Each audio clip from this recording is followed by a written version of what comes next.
Alta na cotação, meus amigos, 10,70% no dia de hoje, R$ 4,76, fechamento do pregão após divulgação do balanço. Cotação às 10h50 da manhã já batia R$ 5,27.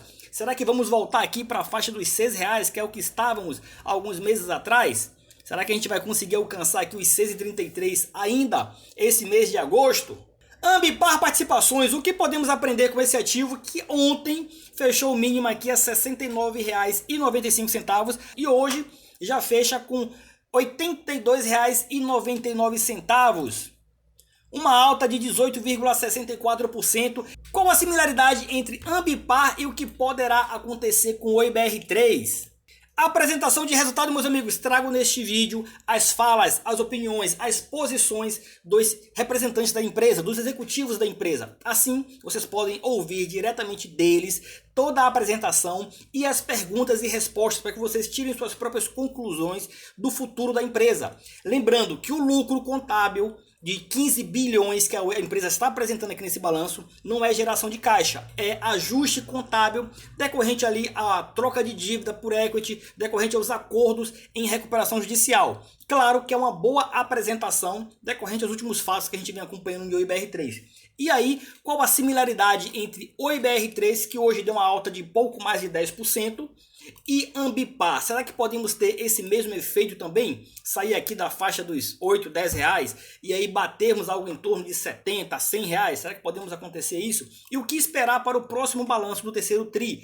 Ao qual será anexado essa nova dívida que a Oi fez com os novos credores. Então hoje temos uma dívida em algo em torno de 6 a 8 bilhões. Porém no terceiro TRI essa dívida poderá aumentar. Então, meus amigos, para os próximos meses, o que eu sugiro é muita cautela, muita apreensão. Poderemos ver essa cotação dar boas esticadas, pois teremos também a questão aí da subscrição. E isso aí poderá elevar cotação, preço de tela. A questão toda é a seguinte: para quem já está muito tempo no ativo, tenham cautela, analise direitinho qual é o objetivo que vocês querem, pois até pouco tempo atrás cotação estava batendo aqui algo em torno de 6 reais, caiu para 4. Se de repente tivesse vendido lá, recomprado a 4, poderia ter aumentado posição, mas é aquela velha história. Não temos bola de cristal, não conseguimos adivinhar o futuro, nem temos informações privilegiadas, mas temos uma gama de bagagem aqui ao longo desses quase 5 anos no IBR3, então está na hora de tomar uma postura, tomar uma atitude.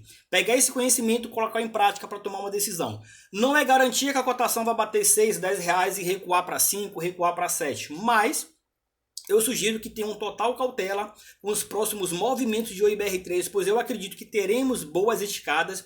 Então é hora de começar a tomar uma decisão se vale a pena desfazer um parcial, se vale a pena tentar ali uma posição de swing trade, enfim. Trago para vocês no vídeo de hoje a divulgação do balanço aqui trazido pela empresa e aí vocês tiram suas próprias conclusões e vamos acompanhar os próximos passos de IBR3, ao qual eu espero sinceramente que essa cotação evolua para que a gente possa de fato ter um momento de tranquilidade, como possivelmente muitos investidores tiveram aqui com o Ambipar. Mas lembrando, meus amigos, todo cuidado é pouco, não tentem pegar o bonde andando. No caso de IBR3, estamos a algo em torno de 4, 5, 3, 2 anos no ativo. Quem chegar agora no ativo, sim, poderá ter bons lucros, principalmente quem comprou aqui, que estava na faixa ali dos seus baixo de 4 reais, 4,50, 4,20, agora já começa a ver um lucrinho. De repente, até mesmo quem saiu aqui nos 5,27 também botou um lucro na carteira, mas vamos ter cautela.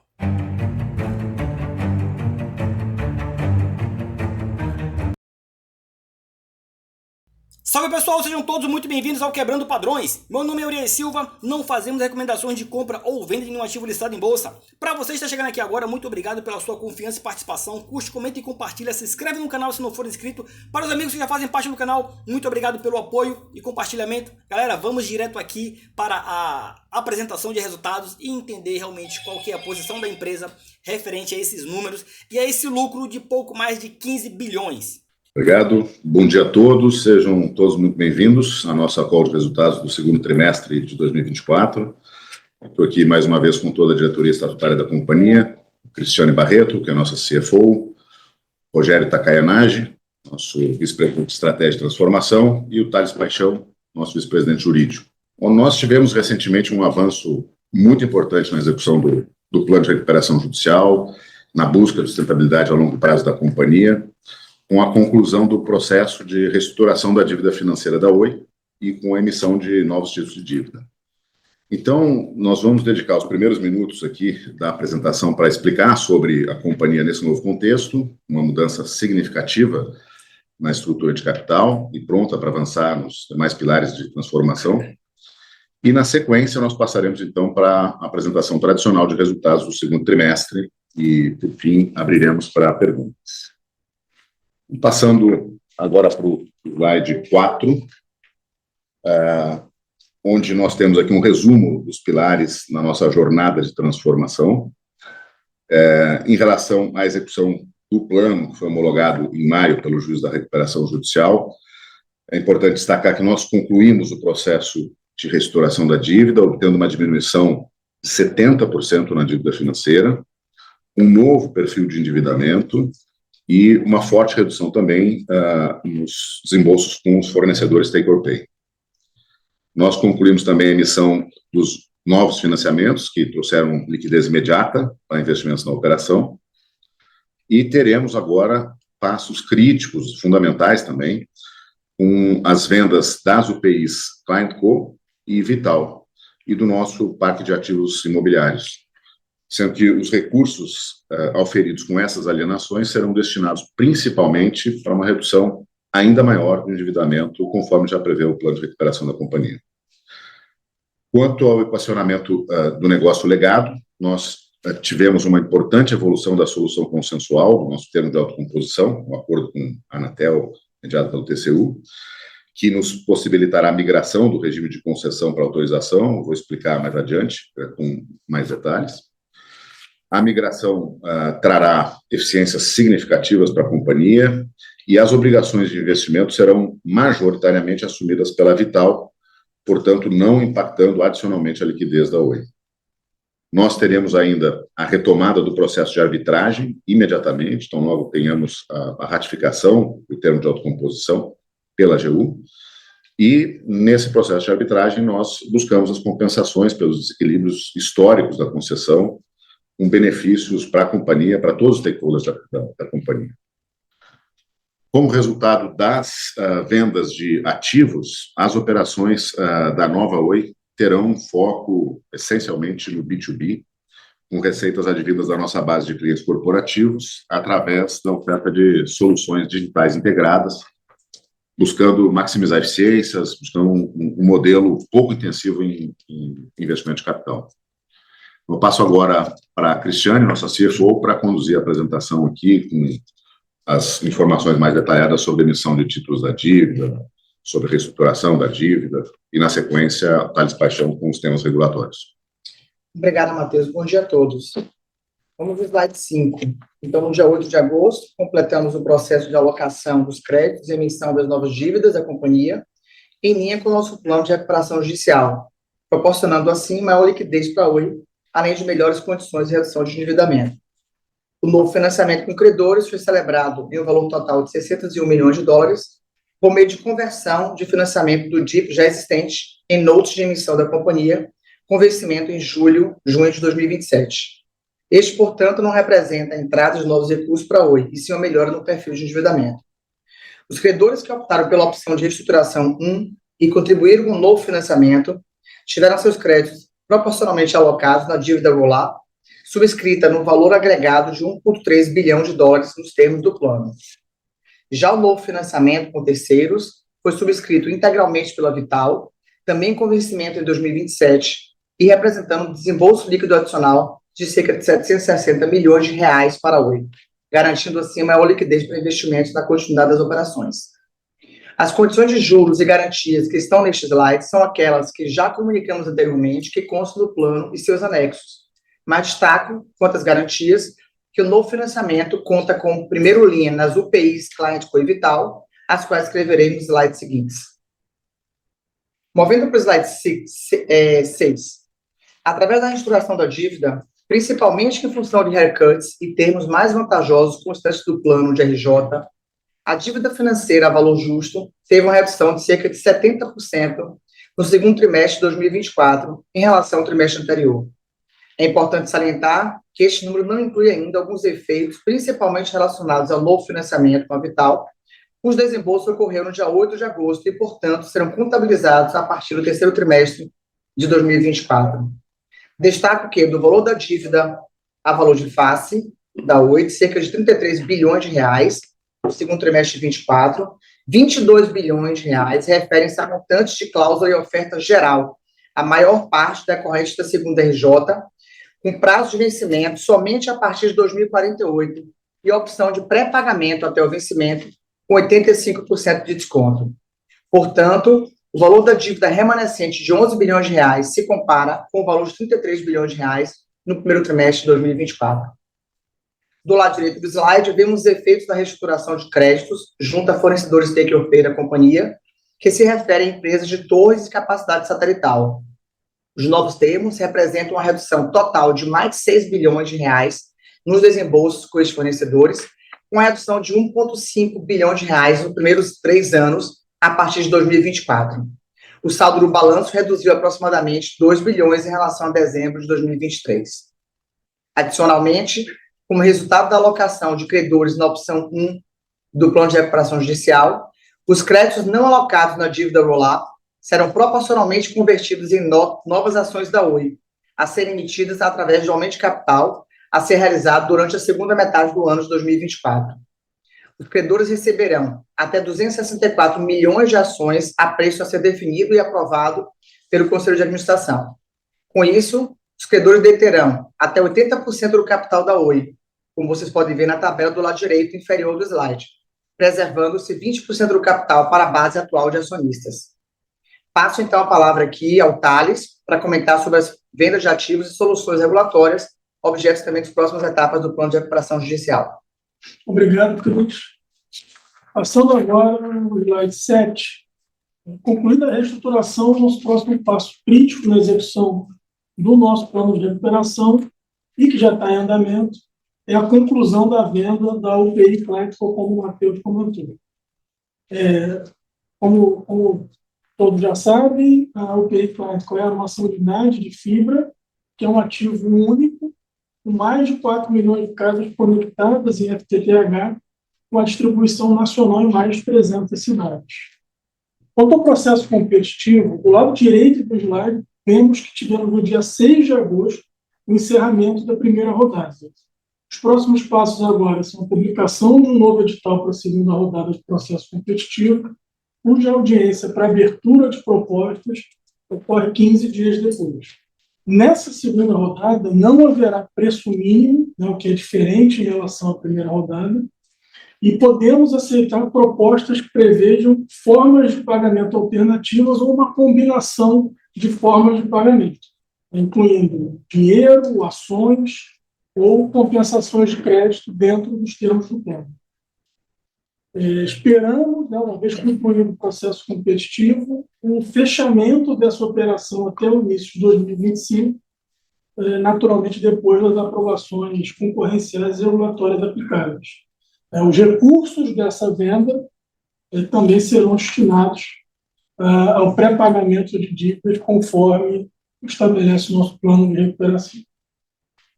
Passando agora para o slide 8, a outra principal venda de ativos prevista para ser concluída em 2026 é a venda da nossa participação na Vital, onde a companhia detém hoje 17% de participação.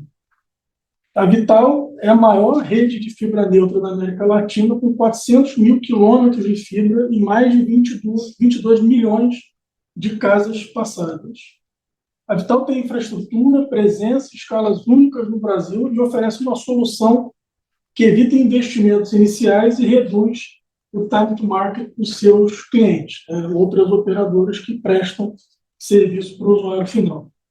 Dessa forma, apesar de ter a Oi como seu cliente âncora, a empresa tem conquistado diversos contratos com novos clientes, além de diversificar suas receitas, oferecendo serviços também baseados em data centers. Trata-se de uma operação com alto potencial de crescimento, contratos de longo prazo que garantem previsibilidade na geração de caixa e uma combinação que tende a potencializar o seu valor de venda em linha com transações similares na indústria. Movendo agora para o slide 9, o plano prevê ainda a venda de ativos imobiliários da Oi. como vocês sabem também, são cerca de 7.900 propriedades, principalmente terrenos e edifícios distribuídos pelo Brasil. São terrenos que eram utilizados para prestação de serviços de telecomunicações, mas com a evolução das tecnologias, esses terrenos passam a estar disponíveis em sequência ao termo de autocomposição, que não teremos mais restrições quaisquer para a venda desses imóveis. De acordo com o laudo emitido pela Ernst Young e parte integrante do plano, os ativos têm um valor bastante significativo. Para acelerar e ampliar a execução dessas vendas, a companhia está desenvolvendo um projeto que envolve a contratação de consultores com expertise no mercado e uma estratégia segmentada baseada no valor e tipo de ativos. Importante deixar claro que a venda desses imóveis está condicionada ao cumprimento de obrigações contratuais, especialmente em relação ao uso de alguns imóveis pela Vital em regime de comodato. Pode gerar custos de realocação. Portanto, o valor líquido dos imóveis deve considerar os custos de desmobilização dessa infraestrutura existente e a implantação em outro imóvel. O plano define ainda a destinação dos recursos com a venda desses imóveis por faixa de valor. Então, até 100 milhões de reais, tudo aquilo que a Oi vender, o caixa vai ser destinado integralmente à Oi para financiamento das suas operações, e tudo aquilo que superar 400 milhões vai ser integralmente destinado para o pagamento de dívidas. A faixa intermediária, 30% dos recursos vão ser destinados para a Oi e 70% serão destinados ao pagamento de dívidas conforme o waterfall previsto no plano. A única exceção se aplica às vendas realizadas antes da aprovação do plano, cujos recursos ficam integralmente nos cofres da Oi. Avançando para o slide 10, a solução regulatória para o equacionamento do legado é um dos pilares fundamentais para equacionar a questão da sustentabilidade da companhia. Após a aprovação pelo Conselho Diretor da Anatel do termo de autocomposição consensado na comissão CSEX Consenso, houve em julho a aprovação do dito termo no plenário do TCU de forma unânime. Dessa forma, a eficácia desse termo depende agora só da concordância da AGU e da repactuação em relação ao tratamento de dívidas que a companhia possui de multas regulatórias com a Anatel. Obviamente, em função dos atrasos nesse calendário, na formalização das aprovações, a gente já tem alguns desvios em relação a premissas incorporadas ao plano, especialmente na redução de custos. Uma vez concluída a negociação com a AGU e com a eficácia do termo de autocomposição, a migração de regime será realizada, com a assunção de alguns compromissos de investimento que serão financiados majoritariamente pela Vital e potencialmente compensados pela arbitragem envolvendo a sustentabilidade. Como contrapartida à migração do regime, a companhia irá requerer a retomada desse processo de arbitragem, lembrando que essa arbitragem tem um valor potencial de mais de 60 bilhões de reais, sendo que os recursos serão utilizados prioritariamente para o pagamento dos débitos transacionados com a Anatel e, posteriormente, para o reembolso de compromissos assumidos pela Vital no âmbito do termo de autocomposição. E qualquer valor excedente vai ser dividido entre Oi e Vital, cabendo a Oi, nessa hipótese, investimentos adicionais que vão estar limitados a 2,2 bilhões. Devolvo, então, a palavra aqui para a Cris. Obrigada, Thales. Dando continuidade, movendo para o slide 11, a gente pode ver que, através da efetiva migração de regime, a Oi passará a acelerar a captura de eficiências por meio da redução de custos relacionados ao legado. Atualmente, a operação legada representa um alto consumo operacional de caixa para a Oi, principalmente pela queda acelerada de receitas e falta de flexibilidade na redução proporcional dos custos de manutenção dessa infraestrutura já obsoleta em função de restrições regulatórias.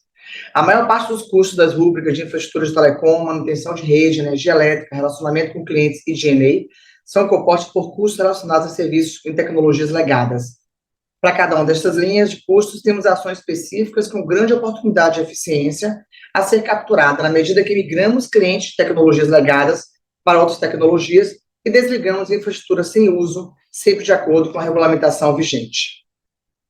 No slide 12, como resultado dessas vendas de ativos e do equacionamento do legado, a Nova Oi passa a ter foco operacional no B2B, com foco em rentabilidade e mantendo um negócio pouco intensivo em CAPEX.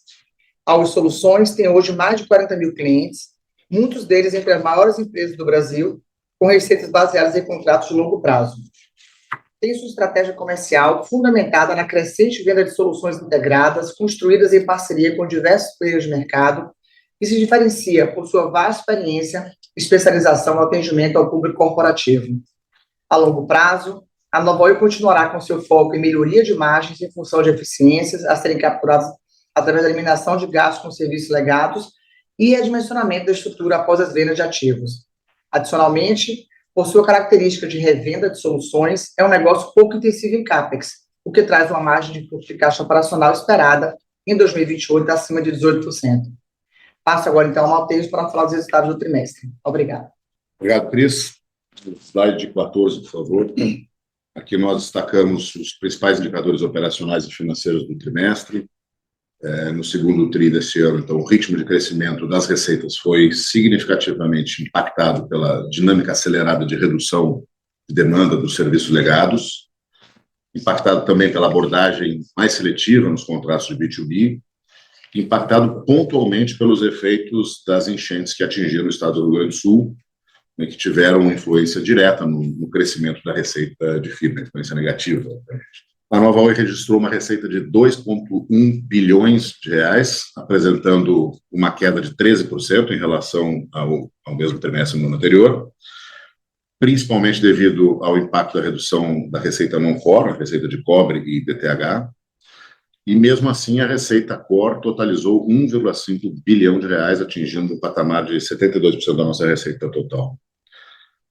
Desse 1,5 bilhão, a receita de fibra totalizou 1,1 bilhão de reais, permanecendo praticamente em linha com o ano anterior, quando, expurgados os efeitos pontuais aqui, reduziram as vendas de faturamento no Rio Grande do Sul durante esse trimestre. Mas mesmo com esse efeito, é importante destacar que nós temos o segundo trimestre consecutivo com um crescimento em adições líquidas de casas conectadas, que atingiram 10 mil casas conectadas adicionais nesse período. No caso da Oi Soluções, além do declínio ainda mais acelerado da receita dos nossos serviços tradicionais de telecomunicações, a Oi segue com uma estratégia comercial de priorizar margens e foco em segmentos de maior valor. Assim, aproximadamente 30% das receitas do B2B já advém de serviços de TIC, de tecnologia de informação e comunicação, os quais têm maior relevância junto aos clientes, têm um potencial mais alto de crescimento. Com relação à eficiência, a implementação das novas iniciativas, a disciplina interna com relação a gastos, tem sido mantida, foi importante, ajudaram a levar uma maior retração dos custos nesse trimestre, com uma redução importante praticamente em todas as rubricas gerenciáveis de OPEX. Vou passar agora a palavra para o Taka, Rogério Takayanagi, que vai comentar sobre a evolução das operações de fibra e da Oi Soluções com mais detalhes. Obrigado, Matheus. Boa tarde a todos. Passando para o slide 15, falar um pouquinho da receita líquida, onde mostramos a evolução das receitas que continuam a ser fortemente impactadas por essa dinâmica do não-core. Além da estratégia de abordagem bem mais seletiva, com foco em rentabilidade, ou seja, um crescimento mais sustentável nas receitas core. Se olharmos as receitas das operações core, podemos ver que essas já respondem por 72% da nossa receita total, evidenciando a importância contínua da fibra e do serviço de tecnologia de informação e comunicação no segmento corporativo, na condução da nossa trajetória de crescimento e redução da dependência dos serviços legados, que agora representam apenas uma fração das nossas receitas, e que continuarão crescendo no ritmo acelerado. A receita líquida consolidada teve queda de 13%, quando comparada com o segundo trimestre do ano passado. Este resultado foi impactado novamente pela dinâmica de serviços não-core, como já falamos, que seguem essa tendência de redução acelerada de demanda, especialmente nos serviços legados baseados na infraestrutura de cobre. A receita core apresenta uma queda de 8,5% em relação ao segundo trimestre, principalmente resultado de uma estratégia comercial com foco na rentabilidade e qualidade em novas vendas, e na gestão da base do varejo, quanto no B2B, visando margens saudáveis para a companhia. Se mudarmos para o slide 16, um foco no nosso segmento da Oi Fibra, temos resultados da Oi Fibra. Para esse segmento, estamos buscando um equilíbrio maior, o equilíbrio ideal entre um crescimento e a rentabilidade para esse momento da companhia e do nosso plano. Aqui destacamos a manutenção da performance da receita, que ficou praticamente em linha com o comparativo anual. A dinâmica de crescimento foi impactada pontualmente pelas enchentes ocorridas no Rio Grande do Sul e por algumas ações que fizemos na manutenção do serviço e na gestão da base nessa área. Focamos muito mais na gestão da base do que na aceleração do crescimento de aquisição. Quando desconsideramos esses efeitos, em particular do Rio Grande do Sul, a receita e o ARPO apresentam estabilidade no trimestre, beneficiados também por ações de gestão de base que reduziram os níveis de inadimplência e de churn. Do lado direito do slide, é importante destacar a evolução de uma base robusta de casos conectados, somando mais 10 mil novos clientes de FTTH nesse trimestre, impulsionado pelas vendas de maior qualidade, vindas principalmente de canais digitais. Como o Matheus já comentou anteriormente, a companhia implementou medidas emergenciais específicas para o estado do Rio Grande do Sul durante esse trimestre.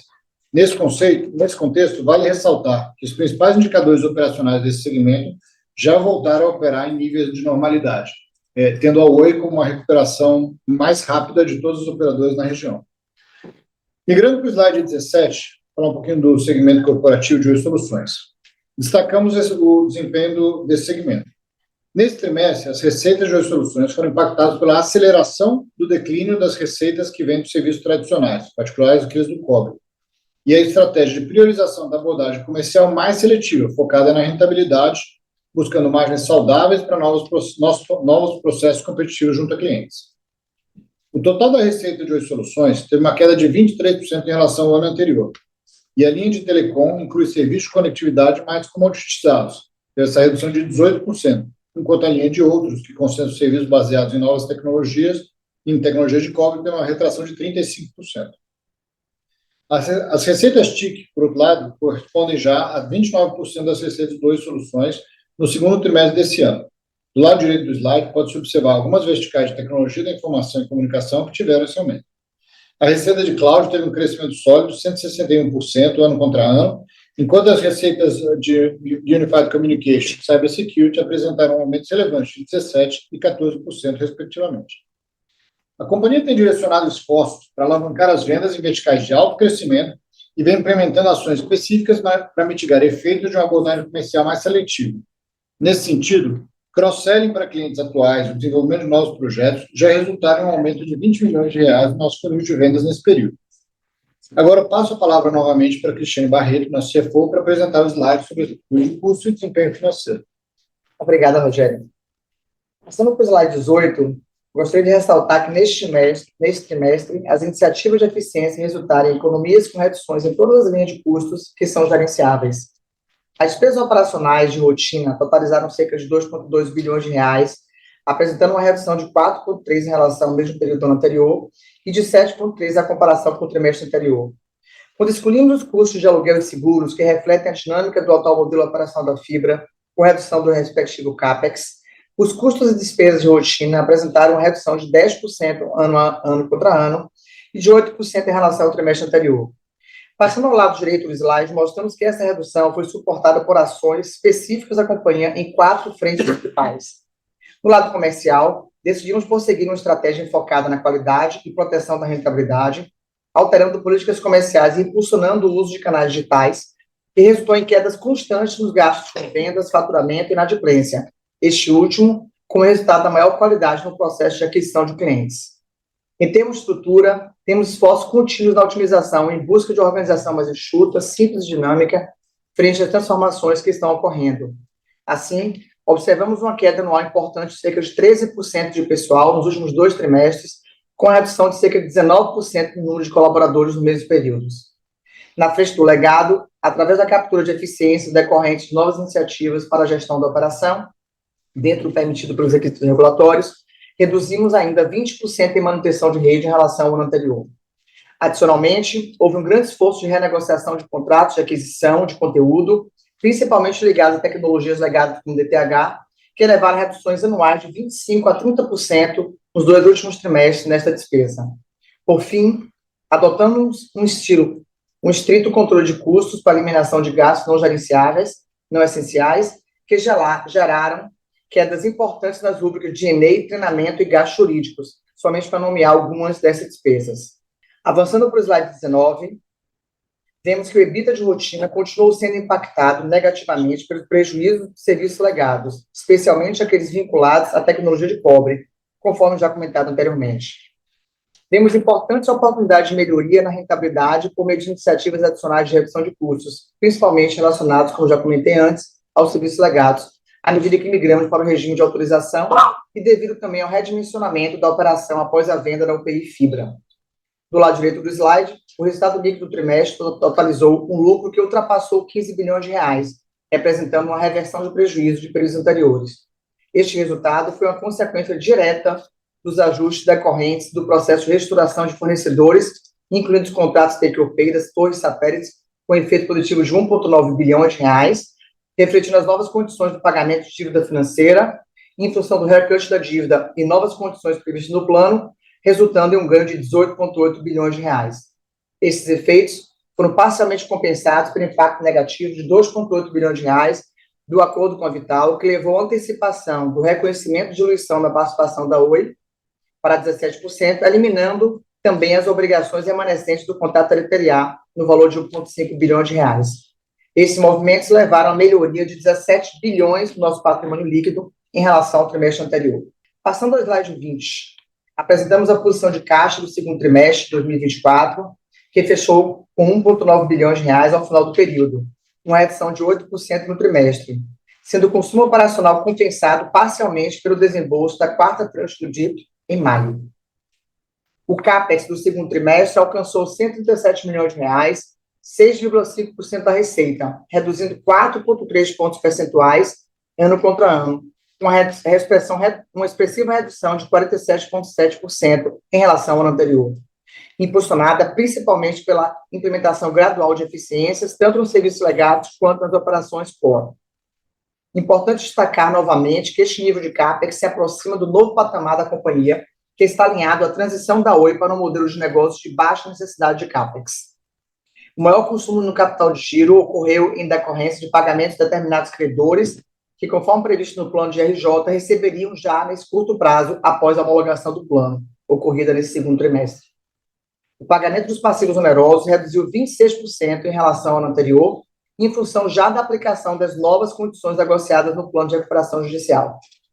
O saldo de operações não core foi positivo em 24 milhões, decorrente principalmente dos impactos positivos da antecipação de recebíveis da Fundação Sistel, devido à participação da companhia na distribuição de superávit e da venda de imóveis no período parcialmente compensadas negativamente pelo pagamento de obrigações relativas à Anatel no valor de 50 milhões de reais. Passo aqui então, Matheus, para a conclusão da apresentação. Obrigado, Cris. Então, nesse slide 21, apenas um reforço das mensagens mais importantes aqui do trimestre, que já foram ditas. Nós avançamos de maneira substancial em frentes críticas, né, com alguns passos importantes previstos no plano. Nós concluímos o processo de reestruturação de dívida, tendo como resultado uma redução substancial de 70% na dívida financeira a valor justo. Reforçamos a liquidez da companhia através da captação de 650 milhões de dólares, sendo 150 milhões de dólares em caixa adicional, advindo da Vital.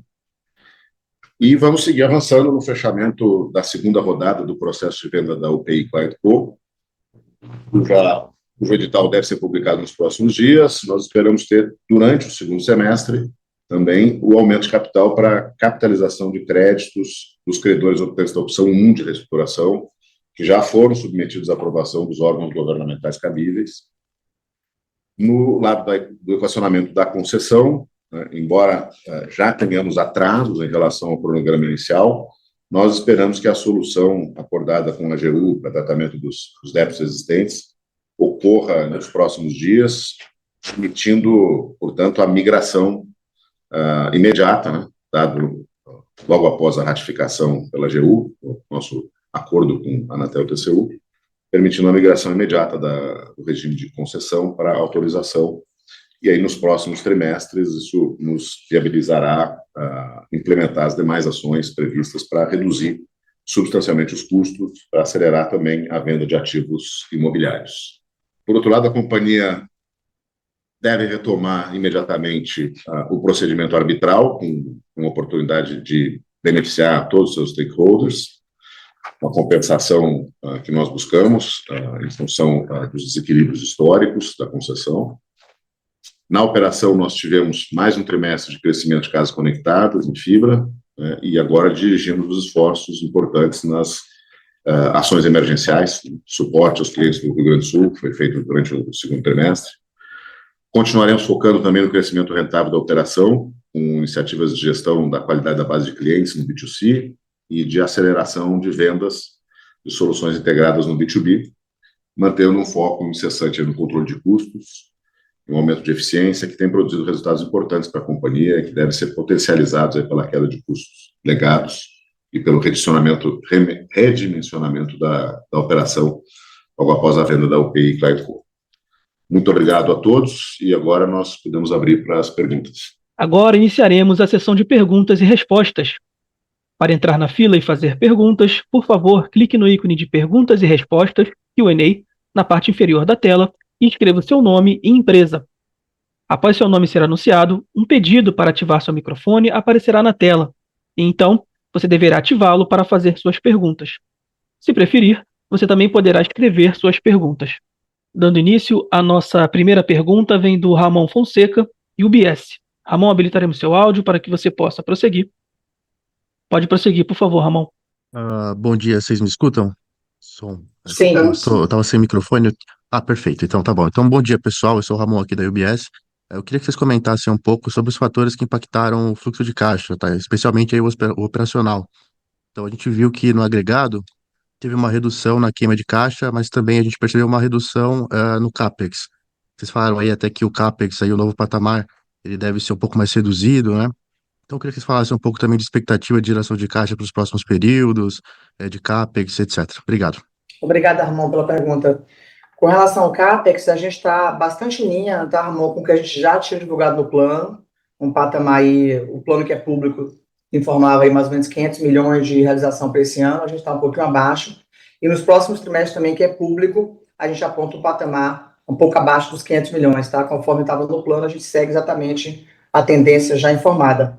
Com relação ao fluxo de caixa, a gente mantém todas as iniciativas que a gente comentou aqui na apresentação já de melhoria de custos, né, em todas as frentes, obviamente podendo capturar um pouco mais rápido, assim que a gente tiver migração para autorização, benefícios de migração de redução de custo legado, também contribuindo para a melhoria do fluxo de caixa. Então, basicamente, o consumo de caixa nesse trimestre está em linha, um pouco menor que os trimestres anteriores, mas ele é muito puxado ainda, como a gente sempre fala, pelo legado, que tem uma receita muito inferior ao custo de manutenção mínimo que eu tenho dessas operações.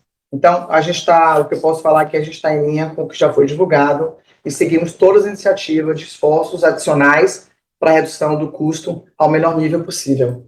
Obrigado. Gostaria de lembrar que, para entrar na fila e fazer perguntas, por favor, clique no ícone de perguntas e respostas, Q&A, na parte inferior da tela, e escreva seu nome e empresa.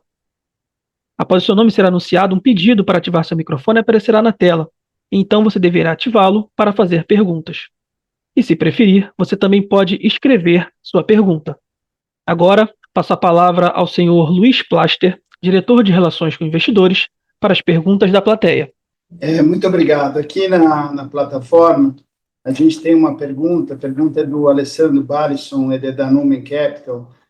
A pergunta está em inglês, mas eu chamo a atenção para o fato de que a gente tem tradução simultânea. Então, eu vou fazer a pergunta aqui em português e a gente vai ter a resposta em português com a tradução simultânea. Então, a pergunta basicamente é sobre a solução consensual. A gente sabe que ela foi aprovada já pelo TCU e agora está sob análise da AGU.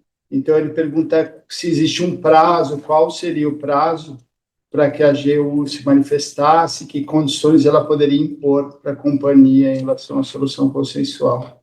Eu passo a pergunta para o Matheus. Obrigado pela pergunta, Alessandro. A nossa expectativa é que o termo de autocomposição seja ratificado pela AGU até meados de setembro. Se o prazo for 60 dias, nós estamos falando de 13 de setembro, e essa é a nossa expectativa, que seja ratificado sem nenhuma condição adicional. Muito obrigado, Matheus. Eu encorajo também que aos investidores, acionistas que quiserem fazer perguntas, que coloquem aqui na plataforma e eu já direcionarei aqui durante a call. Obrigado. Só um minutinho, nós estamos aqui recebendo algumas perguntas, estou só organizando as perguntas aqui, já seguiremos. Tá bom, obrigado. A próxima pergunta é do Anton, da Nighthead Capital. Ele pergunta se existe um cronograma esperado para a monetização dos ativos imobiliários e se existe alguma segmentação em termos de número de imóveis acima de um determinado valor, de 35 milhões ou não, mas principalmente em relação ao cronograma e quantos ativos estão acima de 35 milhões. É para a Cristiane. Tá bom. Obrigada pela pergunta, Anton. A gente tem, conforme já comentado na apresentação, o Thales comentou, a gente, dado a grande quantidade de imóveis que a gente visa monetizar para cumprir obrigações do plano, estamos estruturados aqui, conforme comentamos, com um projeto bem específico, com contratação de experts no setor, para acelerar. A gente está organizando por áreas, né, esse projeto, então logo a gente tem informação, a gente comunica. Com relação aos ativos acima de 35 milhões, temos em cerca de 50 imóveis acima deste valor dentro do portfólio de imóveis da UE. A próxima pergunta é do Alessandro Barson, da Numen Capital. Ele pergunta quais as premissas que a gente está utilizando para colocar a nossa data esperada de conclusão da venda da Client no começo de 2025, se a gente espera, então, uma aprovação complexa em termos competitivos, regulatórios, e essa pergunta é para o Rogério Takayama. Obrigado, Plaster. O processo da segunda rodada de alienação da UPI ClientCo, ele está muito bem determinado no nosso PRJ, a gente vai seguir a risca. O prazo para essa segunda rodada, até porque bidders que participaram da primeira rodada podem participar da segunda muito mais rapidamente, é bastante curto. Esperamos que a audiência para a avaliação já ocorra no início de setembro, né, com uma expectativa de definição e adjudicação para meados de setembro. Como a operação, a gente ainda não tem exatamente quem seria o bidder vencedor, você não consegue controlar exatamente quais são os elementos, mas esse mercado é muito mais fragmentado, por exemplo, do que a gente viu na mobilidade. Exatamente por isso, nós esperamos que haja algum tipo de complicação ou tempos longos para aprovações regulatórias. Do ponto de vista operacional, já estamos nos preparando desde o início do ano para colocar de pé essa UPI, tanto do ponto de vista jurídico, societário, como do ponto de vista operacional, então estaremos prontos para um closing muito rapidamente. Daí a expectativa para realizar toda essa operação no início do ano. Perfeito, muito obrigado, Taka. A próxima pergunta, ela vem do Helder, que é um investidor. Ele pergunta para o Matheus se o resultado da arbitragem, os ganhos com o processo de arbitragem, se eles ficam integralmente ele coloca aqui a Oi Soluções, que seria a operação em que seria o foco da companhia após venda de ativos. Então, Matheus, por favor.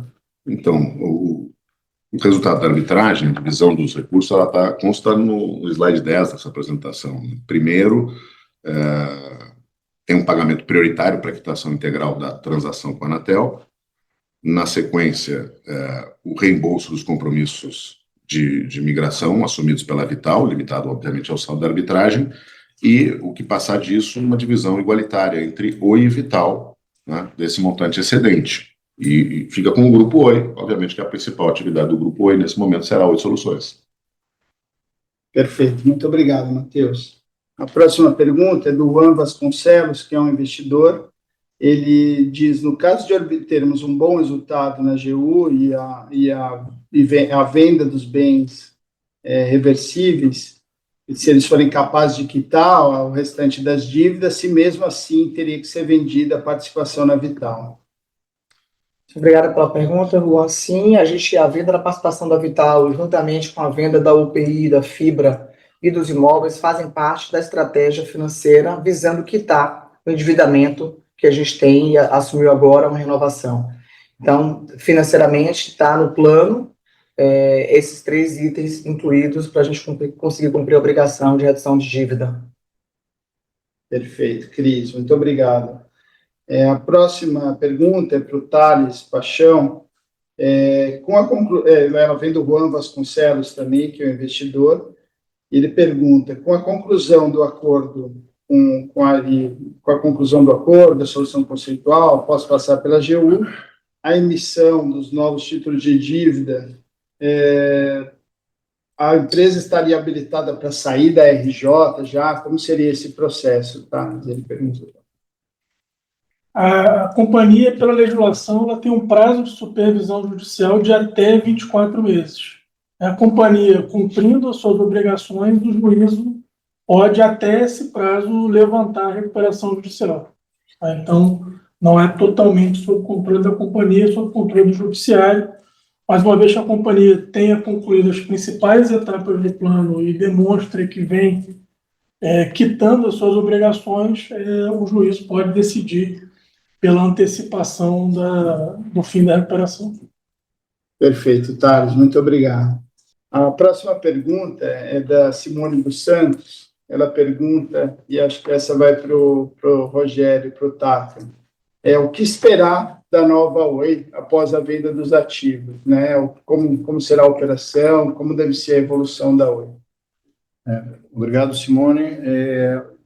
Como vocês observam, além da venda da nossa UPI de fibra, Oi Fibra, que é a Client Company, a gente está num processo bastante acelerado de simplificação da companhia, em particular sobre o legado, né? Hoje a presença que a gente tem física em campo é bastante abrangente, apesar de ter uma infraestrutura muito abrangente, os clientes interessados pela telefonia fixa em particular e dados sobre cobre têm diminuindo muito rapidamente. A gente vai simplificar a companhia em linha com essa demanda, obviamente após a migração para autorização. Muitos dessa infraestrutura que hoje é colocada em campo e não é utilizada, a gente tende a desativar e desligar. Isso leva a uma simplificação muito grande da companhia. Existe um processo de transformação gigante para redução não só do tamanho da empresa, mas principalmente dos seus gastos, e uma virada de foco, uma pivotagem importante para o mundo corporativo, né? A nossa unidade de Oi Soluções é uma unidade bastante robusta, mais de 2 bilhões de reais de faturamento, e que tem feito essa transformação de alavancar na conectividade. Acho que a Oi é uma das que tem a maior presença geográfica no Brasil, líder em muitos segmentos, e tem na sua carteira de cliente praticamente todos os grandes grupos econômicos e governos do Brasil, fundamentalmente partindo de serviço de conectividade, mas a estratégia é construir em cima dessa relação de carteira que a gente tem, a venda de produtos de valor adicionado, produtos mais inovadores que vão de cloud, unified communication, cybersecurity e assim por diante. Esses serviços tendem a ser bastante leves do ponto de vista de investimento, então, obviamente, queimam menos caixa para financiar o crescimento, e a gente acredita que esse posicionamento que temos com Oi Soluções é bastante único no país para voltar a crescer a receita com esse novo foco da nova Oi. Tem uma pergunta aqui que vai para o Thales, um acionista que não colocou o nome, está aqui na plataforma. Ele pergunta, né, com o processo de conversão da dívida e o aumento de capital resultante, se os acionistas terão direito de subscrever essas ações, terão algum tipo de direito de preferência. Thales. Isso.